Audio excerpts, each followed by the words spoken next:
家好，我係 Car Ray，今日係2014年12月11號。大家見到有個裝置喺度啊，廢氣測試就係隨機性嘅運輸署嘅環保署嘅路氣測試。咁呢有個 device 啊 ，check 呢個廢氣嘅OK， 咁佢個 laptop，OK， 咁有兩個人喺度 check 緊啊。咁隨機性有啲 device 出嚟 check 嘅，咁出廢氣啦。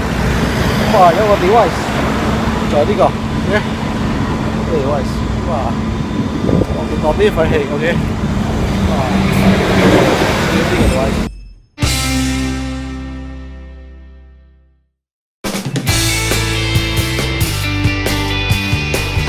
嗰個咧就係嗰個廢氣測試啦。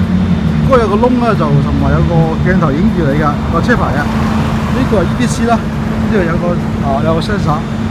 其實係 check 你嗰個 particle 嗰個 density 即係嗰個 light 嘅嘢同埋嗰個exhaust gas 嗰個light 嗰個